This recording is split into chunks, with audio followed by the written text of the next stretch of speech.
நடிகர் விஜய்க்கு இவ்வளவு எதிர்ப்பு வந்து சினிமா துறையில இருந்தே கிளம்புது சார். தைரியம் இல்லையா இல்ல வந்து அது வேண்டாம்னு நினைக்கிறாங்களா?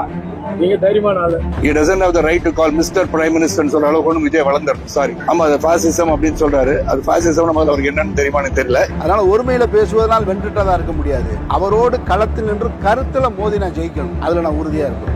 நல்ல விதமா அரசியலை தாண்டி எல்லாத்துக்கும் வேணும். அதோட எப்படி இருக்கு உங்க நிலைப்பாடு எப்படி சார்? நான் ஒரு பியூர் சினிமாக்காரன். இது வரைக்கும் அரசியலை பத்தி எதையுமே ஓப்பனா சொன்னதில்லை.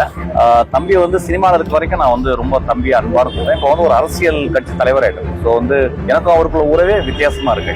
ஸோ அதனால வந்து நான் அரசியல் கருத்துல எதுவும் சொல்ல மாட்டேன். அவர் நான் பார்த்த வரைக்கும் நான் அவர் கூட ஒர்க் பண்ண ஒரு கடுமையான உழைப்பாளி, ரொம்ப நல்ல மனுஷன். எனக்கு இதுதான் தெரியும். இதை வந்து நான் அரசியலா நீங்க எதுவும் முலாம் பூச வேணாம்னு நான் நினைக்கிறேன்.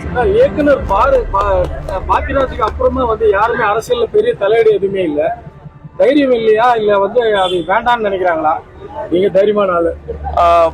அது அப்படி இல்லைங்கய்யா. அதாவது வந்து எனக்கு கலை வாழ்க்கையில பண்றதும் கத்துக்கிறதும் நான் செயல்படுறதும் நிறைய இருக்குங்கய்யா.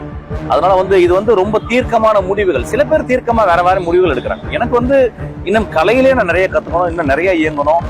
அப்புறம் வந்து சத்தம் இல்லாம உறக்க பேசணும்னு ஆசைப்படுறாங்க. வேற ஒண்ணு இல்லை. அது என்னுடைய மொழி, சினிமா மொழி மூலியமா பேசணும்னு ஆசைப்படுறேன். சீக்கிரமா ரிலீஸ் ஆகுங்கயா. பிசாசு இல்ல, அது தேவதை. அது அதனால சீக்கிரமா ரிலீஸ் ஆயிடும்.